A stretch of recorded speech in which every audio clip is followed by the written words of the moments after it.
வணக்கம். இது கேஎம்எஸ்லேருந்து வாங்கின ஸ்பீக்கர் பாக்ஸ். இந்த ஸ்பீக்கர் பாக்ஸ் வந்து நார்மல் ஒரு சரவுண்ட் பாக்ஸ் தான். இதுக்கு வந்து பார்த்தீங்கன்னாக்கா எந்த மாதிரி ஸ்பீக்கர் சப்போர்ட் பண்ணணும் பார்த்தீங்கன்னாக்கா நார்மல் பேப்பர், இந்த மாதிரி பேப்பர் உள்ள ஸ்பீக்கர் தான் வந்து சப்போர்ட் பண்ணணும்னு சொல்லியிருந்தாங்க. ஓகேங்களா?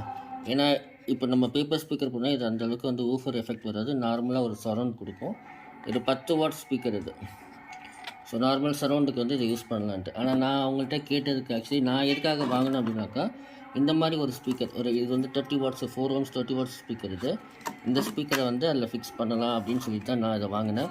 பட் இதில் என்ன பிரச்சனை ஆகும் அப்படின்னாக்கா, இந்த ஸ்பீக்கர் வந்து உள்ளே ஃபிக்ஸ் பண்ணுறோன்னு வச்சுங்களேன், வைக்கக்குள்ளே உட்காருது, கரெக்டாக இருக்குது, ஹைட் சரியாக இருக்குது. ஆனால் என்ன ப்ராப்ளம் வரும்னாக்கா, இந்த ஸ்பீக்கருக்கு வந்து பேப்பர் வந்து வெளியில் வரும் ஊஃபர் எஃபெக்டில்.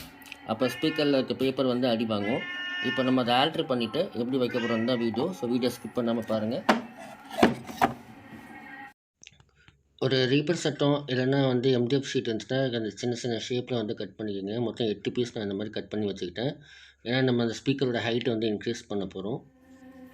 கட் பண்ண பீசஸில் வந்து 2 பீஸாக எடுத்துங்க. 2 பீஸை வந்து சென்டரில் வந்து ஆனால் பாண்டில் 743 கம் வச்சு இந்த மாதிரி ஒட்டிக்கிங்க. ஒட்டிக்கிட்டிங்க அப்படின்னாக்கா நல்லா ஸ்ட்ராங்காக காஞ்சிடும். ஏன்னா நமக்கு வந்து ஹைட்டை இன்க்ரீஸ் பண்ணணும். ஹைட்டை இன்க்ரீஸ் பண்ணுறதுக்கு கொஞ்சமாக லைட்டாக இன்க்ரீஸ் பண்ண போகிறோம். சப்போஸ் உங்களுக்கு எம்டிஎஃப் ஷீட்ஸ் இருந்துச்சுனாக்கா அதில் வந்து ஒரு 8 mm ஷீட் இருந்தாக்கா கரெக்டாக இருக்கும்.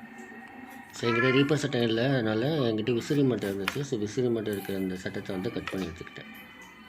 ஸோ கட் பண்ண பீசஸை நம்ம என்ன பண்ணோம் அப்படின்னு பார்த்தீங்கன்னாக்கா, ஸ்பீக்கரில் வந்து இந்த பக்கம் திருப்பி வச்சுக்கோங்க. அங்கே லைட்டாக அந்த 743 கம் ஓட்டிக்கலாம். இந்த கார்னரில் ஸ்க்ரூ போடுற இடத்துல ஃபஸ்ட்டு டெஸ்ட் பண்ணி பார்க்கறதுக்காக தான். ஸோ இந்த மாதிரி வச்சு நம்ம வந்து ஒட்டிக்கணும். ஸோ நம்மளுக்கு வந்து அளவு வந்து சரியாக தெரியுமா தெரியாது. ஏன்னா அதனால நான் என்ன பண்ணுறேன்னா ஃபஸ்ட்டு இந்த மாதிரி வந்து ஒட்டிக்கிட்டேன். ஸோ இப்போ பார்த்திங்க அப்படின்னாக்கா ஸ்பீக்கர் உள்ளே உட்காந்துச்சு, ஆனால் சரியாக உட்காரல. ஏன்னா அந்த கட்டை வந்து கொஞ்சம் பெருசாக இருக்குது. மொத்தம் 3 பக்கம் தான் விட்டுருக்கு. இன்னொரு பக்கம் வந்து சரியாக உட்காரவே இல்லை, ஒரு பக்கம் வந்துடுச்சு. ஸோ இப்போ நம்ம வந்து அந்த கட்டையை அட்ஜஸ்ட் பண்ணிக்கலாம். ஸோ இருக்கிற கட்டையை என்ன பண்ணேன்னா பாதி சைஸில் கட் பண்ணிக்கிட்டேன். பாதியாக கட் பண்ணிக்கிட்டு இப்போ வந்து ஸ்பீக்கரில் வச்சு சேம் அதே கம் வச்சுட்டு நம்ம ஒட்டிக்கலாம். இப்போ பார்த்திங்கன்னா கரெக்டாக அந்த வளைவு அந்த கார்னரில் வருது பார்த்திங்களா, அந்த வளைவு வரைக்கும் கரெக்டாகவே இருக்குது. எக்ஸ்ட்ராவாக எதுவுமே போகலை. பார்த்திங்கன்னா உங்களுக்கே தெரியும், அந்த பீஸுக்கும் இதுக்கும் டிஃப்ரென்ஸ் தெரியும். ஸோ இந்த மாதிரி ஒரு 4 பக்கமும் வந்து கரெக்டாக ஒட்டிக்கிட்டேன். ஏன்னா இப்போ வந்து இந்த கம் வச்சு நம்ம ஒட்டுறோம் அப்படின்னாக்கா கண்டிப்பாக கொஞ்சம் எக்ஸ்ட்ரா டைம் எடுக்கும். அட்லீஸ்ட் ஒரு 10 நிமிஷமாக இருக்கணும்னு சொல்லிட்டு 4 பக்கம் கரெக்டாக ஒட்டிட்டு கொஞ்சம் நேரம் காய வச்சுட்டேன். ஸோ இப்போ வந்து உள்ள ஸ்பீக்கர் வைக்கக்குள்ளே எனக்கு 4 பக்கமும் கரெக்டாக உட்காந்துச்சு, கரெக்டாக வெளியில் வரல. அதே போல் மேலே போடுற அந்த கவரும் போட்டு பார்த்தேன், கொஞ்சம் கூட எனக்கு வந்து மேலே தூக்கல அந்த கவர். அதுவும் எம்டிஎஃப் ஷீட் தான். ஸோ பக்காவாக வந்து ஃபிக்ஸ் ஆகிடுச்சு. ஸோ உங்கள்கிட்ட ட்ரில்லர் இருந்துச்சு அப்படின்னாக்கா கரெக்டாக அந்த ஹோல்ஸில் வச்சு பின்பக்கமாக வச்சு ஹோல் போட்டுக்குங்க. ஹோல் போட்டுக்கிட்டிங்க அப்படின்னாக்கா நமக்கு ஸ்க்ரூ போடுறதுக்கு ஈஸியாக இருக்கும். இந்த பாக்ஸுக்கு நான் 3/4 இன்ச் ஸ்டார் ஸ்க்ரூ யூஸ் பண்ணிட்டேன். ஸோ அது கொஞ்சம் ஈஸியாகவும் இருக்கும். ஸ்க்ரூ வெளியிலையும் வராது உங்களுக்கு. ஸோ ஸ்க்ரூ இந்த மாதிரி வச்சுட்டு மேலே வந்து ஸ்க்ரூ ட்ரைவர் வச்சு நம்ம பண்ணிக்கலாம். ஏன்னா நம்ம ஸ்க்ரூ எடுத்து டேரெக்டாக அப்படியே வைக்கலாம் பார்த்தாக்கா மேக்னெட்டில் ஒட்டிக்கும். அப்போ ஃபஸ்ட்டு நீங்கள் அதில் வந்து அந்த கட்டை தான் வச்சுருக்கோம், அந்த லைட்டாக ஒரு திருவிட்டிங்கனாக்கா நம்மளுக்கு வந்து ஸ்ட்ராங் ஆகிரும்.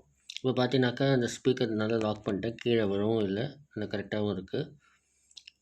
ஸோ இந்த வீடியோ எதுக்காக பார்த்தீங்கன்னாக்கா, நான் வாங்கினது இந்த ஸ்பீக்கர் பெரிய ஸ்பீக்கர் வைக்கிறதுக்காக தான். பட் அதுக்கு ஆப்ஷன் இல்லை அந்த மாதிரி வைக்கிறதுக்கு. ஸோ அதை எப்படி ஆல்ட்ரு பண்ணலாம் அப்படிங்கிறது சொல்கிறதுக்காக தான். ஸோ இப்போ வந்து பக்காவாக ஃபிக்ஸ் ஆகிடுச்சு. ஸோ இந்த வீடியோ உங்களுக்கு கண்டிப்பாக பிடிச்சிருக்குன்னு நினைக்கிறேன். பிடிச்சிருந்தா மறக்காமல் சப்ஸ்கிரைப் பண்ணுங்கள், உங்கள் ஃப்ரெண்ட்ஸுக்கு ஷேர் பண்ணுங்கள். Have a nice day.